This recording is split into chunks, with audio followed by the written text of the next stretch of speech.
Halo semuanya, perkenalkan lagi, nama saya Justina Beatrice dos Santos, NIM 2110047 dari Prodi Sistem Informasi. Oke, sebelumnya di sini saya akan membuat suatu pengaturan folder kerja untuk website yang nanti akan dikembangkan, di mana websitenya itu tentang rumah sakit, rekam medis rumah sakit. Sebelumnya kita sudah pernah buatnya itu di mata kuliah sebelumnya, yang dimana manajemen dan administrasi basis data, dimana itu kita buat tentang laundry. Tapi sebelumnya di laundry ini folder kerja dengan file-filenya itu kita tidak pisahkan atau istilahnya itu berantakan. Jadi di sini untuk sistemnya itu, sistem kerja untuk websitenya itu, untuk di yang baru yang ini untuk rekam medis di rumah sakit itu lebih teratur, atau kita akan buatnya itu lebih teratur untuk pengaturan foldernya. Dimana tuh ada beberapa folder, dimana di sini kita langsung saja masuk di file manager. Di sini untuk examnya tuh saya simpan di local disk C. Di sini exam, terus kita buka yang htdocs. Di sini untuk nama folder kerjanya itu saya menggunakan namanya itu Nogina Hospital. Di sini kita bisa buat folder baru atau folder kerjanya. Di sini saya sudah buat untuk Nogina Hospital. Di sini kita bisa lihat ada beberapa aktor di sini, dimana ada aktornya itu yang pertama itu ada admin, dia yang mana mengelola semua data atau dia yang mengakses semuanya atau mengelola semua data yang ada dalam website tersebut. Terus ada apoteker. Apoteker ini dia dimana memberikan obat kepada pasien atau memonitoring untuk obat-obatan. Terus ada CS di sini ada cleaning service, di mana dia monitoring kebersihan di ruangan atau di kamar-kamar. Terus dapur di sini dia monitoring untuk gizi pasien yang rawat inap. Terus ada dokter ini dia yang melakukan pemeriksaan terhadap pasien. Terus ada kasir di sini dia yang monitoring biaya pembayaran, baik itu dia rawat inap maupun rawat jalan. Terus pasien ini dia aktor yang sebagaimana menerima pelayanan atau pemeriksaan saat sakit. Terus di sini ada perawat jaga. Perawat jaga di sini dia yang menjaga pasien yang rawat inap. Terus ada perawat pemeriksa. Di sini perawat pemeriksanya itu dia yang monitoring pemeriksaan atau melakukan pemeriksaan awal di saat sebelum pasien ke dokter untuk melakukan diagnosa atau untuk dapatkan resep. Dimana di sini tadi kita lupa, dokter ini dia akan menentukan diagnosa untuk pasiennya sekalian memberikan resep untuk pasien.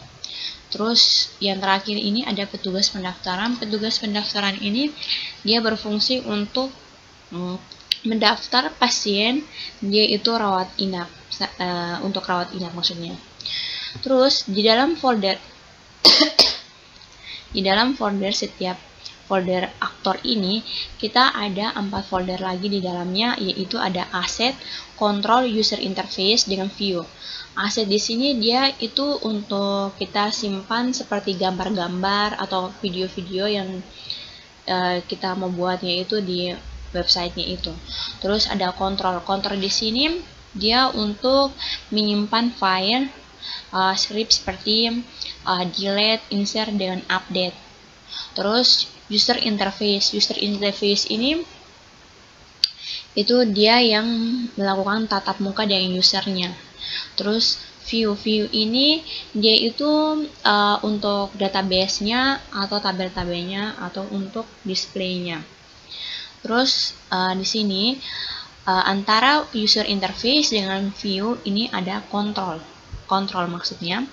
Terus yang dimana dari view dia dapat mengubah menjadi user interface, atau sebaliknya user interface dia kayak kontrol dulu atau dia mengubah menjadi view, begitu dan seterusnya. Selanjutnya Nah, jadi fungsi dari folder-folder yang ada di dalam admin ini atau ada 4 folder ini: asset, control, user interface dengan view. Dimana misalnya kita buatnya itu secara teratur. Sebelumnya tuh kita buat websitenya tuh di Laundry itunya tuh file untuk insert, update, delete-nya itu kita gabungkan dengan file-file yang lain dalam satu folder. Kalau yang di sini kita akan membaginya itu secara teratur, yang dimana kalau insert, delete, update itu ada dalam control. Terus misalnya database atau tabelnya itu ada di view. Terus user interface itu misalnya form untuk usernya itu ada di user interface, seperti itu. Untuk 4 folder ini itu dia ada di setiap aktor, di mana di apoteker juga ada, terus di CS juga ada, dapur, terus dokter, kasir, pasien juga ada, perawat jaga juga ada, sampai di petugas pendaftaran. Dimana kegunaannya tadi sama seperti tadi, dimana kita bisa mengontrolnya secara teratur atau kita simpannya itu secara teratur, tidak berantakan seperti karena di sini aktornya tuh melebihi satu, dimana multi aktor. Jadi kita harus membaginya tuh dalam satu folder-folder supaya tidak membingungkan kita saat melakukan pemanggilan di websitenya. Seperti itu. Oke, sekian pembahasan, dimana pembahasan ini adalah video tutorial untuk pengaturan folder kerja atau kita memanajemen folder kerjanya. Oke, sekian pembahasannya sampai di sini. Sampai ketemu lagi di video tutorial selanjutnya. Sekian dan terima kasih.